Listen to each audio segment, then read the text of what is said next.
नमस्कार। World news में आज ईरान की कौन सी ताकत है जो अमेरिका को डरा रही है। अमेरिका के राष्ट्रपति डोनाल्ड ट्रंप ईरान को धमकियां तो दे रहे हैं, लेकिन हमले की हिम्मत नहीं जुटा पा रहे और अब वो बातचीत के लिए गिड़गिड़ाते हुए दिख रहे हैं।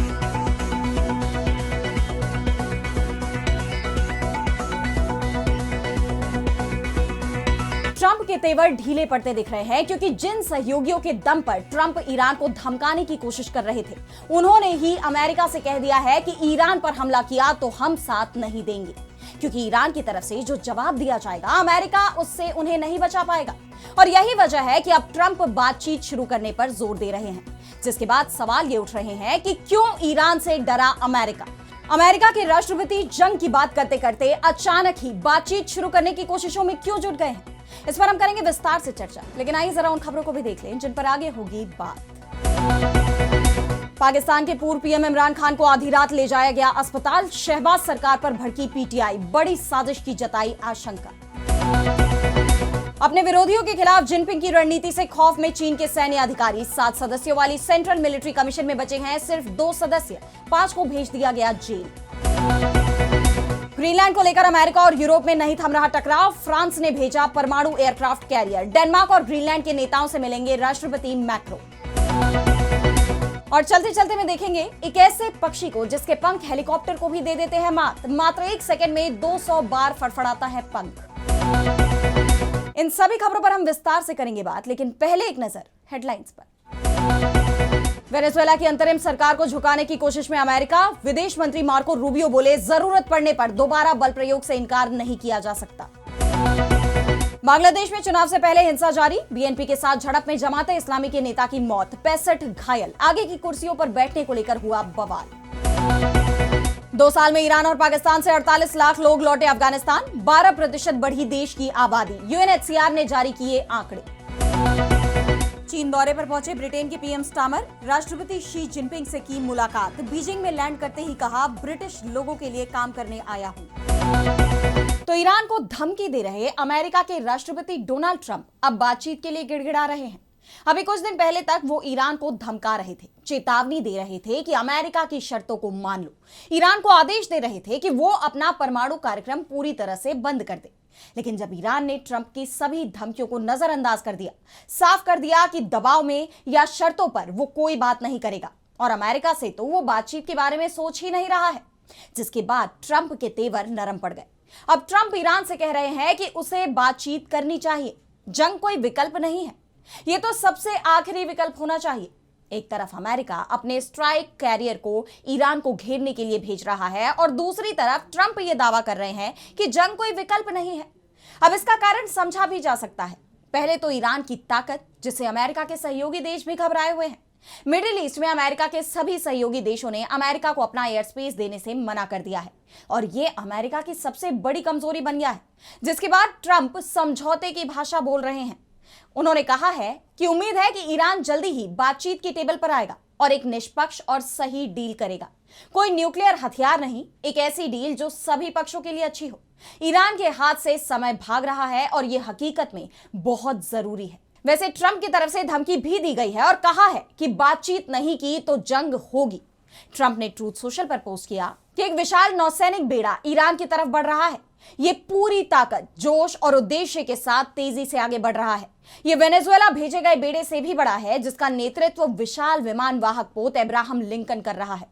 वेनेजुएला की तरह यह भी तैयार है, इच्छुक है और जरूरत पड़ने पर तेजी के साथ अपने मिशन को पूरा करने में सक्षम है। यानी ट्रंप एक तरफ तो बातचीत करने की इच्छा जता रहे हैं, वहीं दूसरी तरफ खुद को कमजोर भी नहीं दिखाना चाहते, इसीलिए अपने सैन्य विकल्प की भी बात कर रहे हैं। लेकिन अमेरिकी अधिकारियों का ही कहना है कि ईरान वेनेजुएला नहीं है, उसके पास अत्याधुनिक डिफेंस सिस्टम है। ऐसे में अमेरिका का कोई भी कदम उस पर ही भारी पड़ सकता है और ईरान के जवाब में इसकी चेतावनी छुपी हुई दिखाई भी दे रही है। ईरान ने साफ कह दिया है कि धमकियों के आगे हम झुकने वाले नहीं हैं। ईरान के विदेश मंत्री अब्बास अराक्ची ने कहा है कि हाल के दिनों में मेरा अमेरिकी विशेष दूत स्टीव विटकॉफ से कोई संपर्क नहीं हुआ है और ना ही ईरान की तरफ से बातचीत का कोई अनुरोध किया गया है। हमारा रुख बिल्कुल साफ है, बातचीत धमकियों के साथ नहीं चल सकती और बातचीत तभी मुमकिन है जब कोई खतरा या बड़ी मांग ना हो। हम अपने दोस्त और मध्यस्थों से बातचीत कर रहे हैं, लेकिन अमेरिका से हमने बातचीत की कोई गुहार नहीं लगाई है। अरागची ने साफ कर दिया है कि हमने अमेरिका से बातचीत के लिए कोई संपर्क नहीं किया है। और अगर अमेरिका ईरान को धमकाने के बाद सोच रहा है कि हम बातचीत के लिए उसके पास आएंगे, तो ऐसा नहीं होगा। और परमाणु कार्यक्रम को लेकर तो बिल्कुल भी बातचीत नहीं होगी, भले ही जंग हो जाएगी, हम इसके लिए तैयार हैं। ईरानी विदेश मंत्री ने आगे कहा कि ईरान की सशस्त्र सेनाएं पूरी तरह तैयार हैं और किसी भी हमले का जमीन, हवा और समुद्र में कड़ा जवाब देने के लिए उनकी उंगलियां ट्रिगर पर हैं। ईरान हमेशा से एक निष्पक्ष और समान शर्तों वाले परमाणु समझौते के पक्ष में रहा है।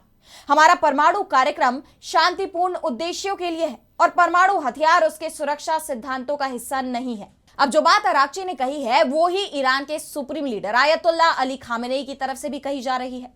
खामेनेई के सलाहकार अली शमखानी ने तो यहां तक कह दिया है कि जंग में अमेरिका के दोस्तों पर कयामत आ जाएगी। उन्होंने कहा है कि ईरान पर किसी भी सीमित हमले की कल्पना भ्रम है। अमेरिका या किसी भी दूसरे देश की तरफ से किसी भी स्तर की सैन्य कार्रवाई को युद्ध की शुरुआत माना जाएगा और उसका जवाब बड़े पैमाने पर दिया जाएगा। जवाब सीधे तल अवीव और हमलावरों के समर्थकों को निशाना बनाकर दिया जाएगा। यानी ईरान ने साफ कर दिया है कि ट्रंप उसे डराने की कोशिश भी ना करे। ईरान जंग के लिए तैयार है। चिंता अमेरिका अपनी और अपने सहयोगियों की करे। जून 2025 में भी अमेरिका ने ईरान पर हमला किया था, अंजाम उसने देख भी लिया था। और इस बार ईरान का पलटवार पहले से भी ज्यादा तीखा होने वाला है और यही वजह है कि डोनाल्ड ट्रंप, जो पहले सिर्फ हमले की बात कर रहे थे, वो अब ईरान को बातचीत की टेबल पर लाने की गुहार लगाते दिखाई दे रहे हैं। और अब बढ़ते हैं अगली खबर की तरफ, जहां हम बात करेंगे पाकिस्तान की।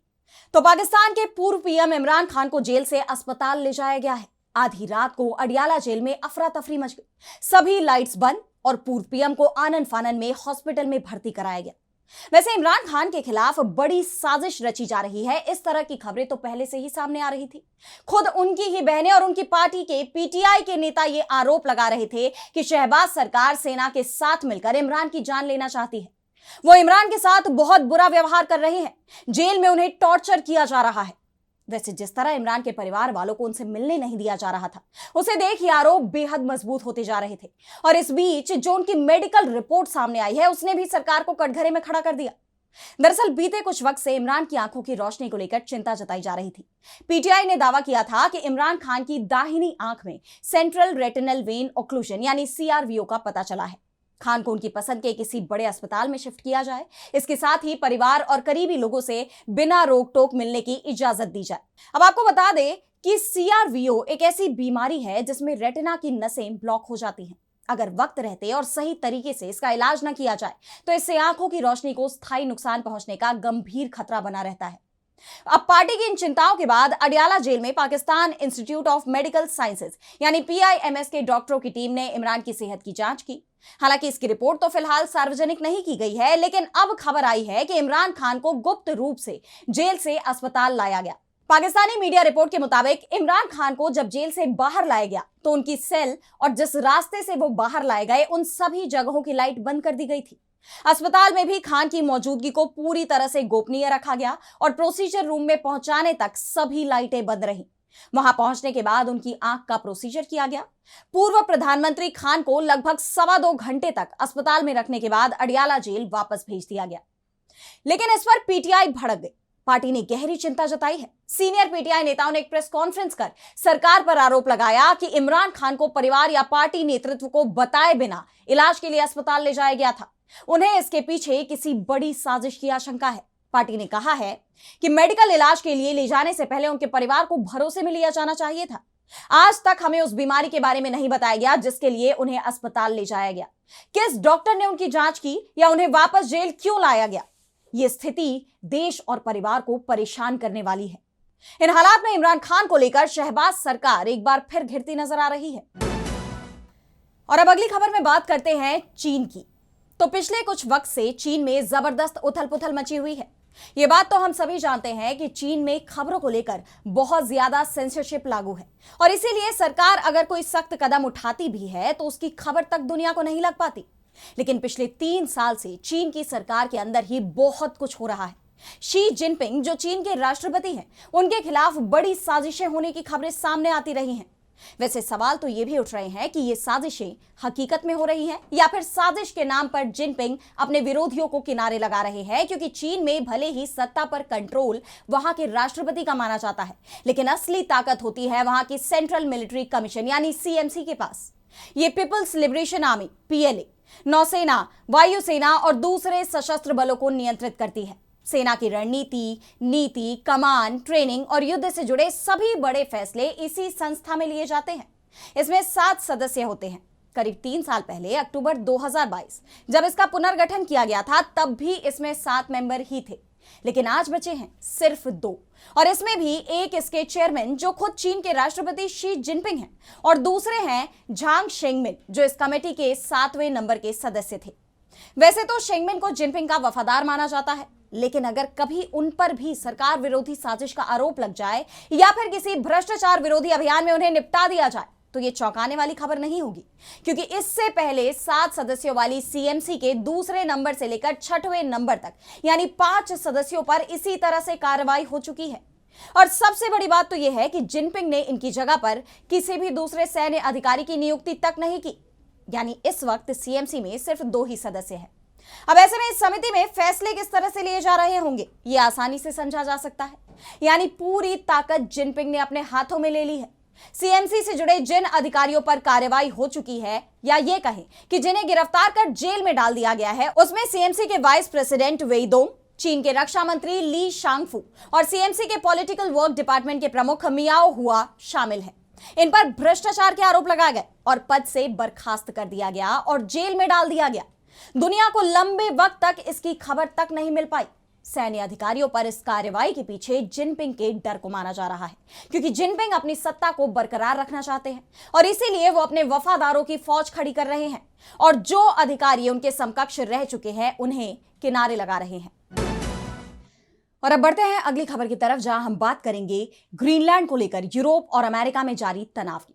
तो अमेरिकी राष्ट्रपति डोनाल्ड ट्रंप ने भले ही ग्रीनलैंड पर कब्जे के लिए सैन्य दबाव बनाने से इनकार कर दिया है, लेकिन कब वो अपने बयान से पलट जाए और अचानक ग्रीनलैंड के खिलाफ कोई बड़ा कदम उठा ले, यूरोप को इसका भरोसा नहीं है। वैसे भी जिस तरह वेनेजुएला और ईरान के साथ अमेरिकी राष्ट्रपति ने रुख अपनाया हुआ है, उसे देखकर यूरोप पूरे अलर्ट में है। उसे पता है कि ट्रंप अपनी मांग मनवाने के लिए किसी भी हद तक जा सकते हैं। ऐसे में ग्रीनलैंड अब मिलिट्री का नया अड्डा बन गया है। ग्रीनलैंड और डेनमार्क की सेना तो पहले से ही इस क्षेत्र में तैनात थी। अब फ्रांस ने भी अपना बड़ा सैन्य बेड़ा ग्रीनलैंड में तैनात कर दिया है। जी हां, फ्रांस ने अपने एकमात्र परमाणु चालित एयरक्राफ्ट कैरियर को उत्तरी अटलांटिक में भेज दिया है। हाल के दिनों में ये इलाका अमेरिका और यूरोप के बीच भू राजनीतिक तनाव का केंद्र बनकर उभरा है। फ्रांस के रक्षा मंत्रालय ने इस तैनाती की जानकारी दी है। मंत्रालय ने कहा कि ग्रीनलैंड पर अमेरिकी सेना के हमले के खतरे को देखते हुए फ्रांसीसी नौसेना एक्शन में आ गई है। फ्रांस के कैरियर स्ट्राइक ग्रुप में चार्ल्स डी गॉल और उसके विमान, साथ ही कई एस्कॉर्ट और सपोर्ट जहाज शामिल हैं। इसमें एक डिफेंस फ्रिगेट, एक सप्लाई शिप और एक हमलावर पनडुब्बी भी है।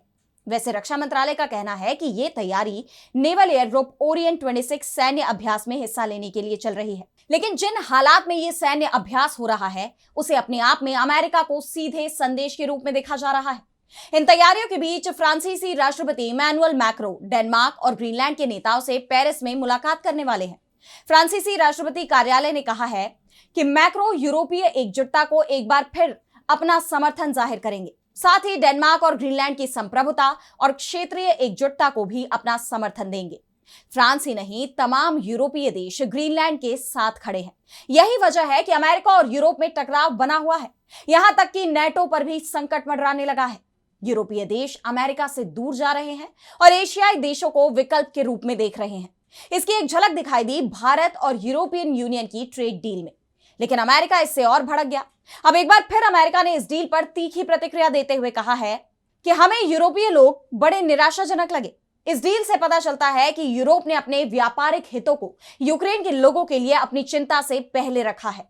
साफ है, अमेरिका के लिए यह डील बड़ा झटका है, लेकिन यूरोपीय देश अब अमेरिका के खिलाफ खुद को जिस तरह मजबूत करने में जुट गए हैं, चाहे वो सैन्य तैयारियां हो या आर्थिक नीतियां, ऐसे में ट्रंप का ग्रीनलैंड पर कब्जा करने का सपना उनसे दूर होता नजर आ रहा है। और अब चलते चलते मैं बात करेंगे एक ऐसे पक्षी की जो वजन में तो एक सिक्के से भी हल्का है, लेकिन इसकी खूबी ऐसी है कि आप दांतों तले उंगलियां दबा लेंगे।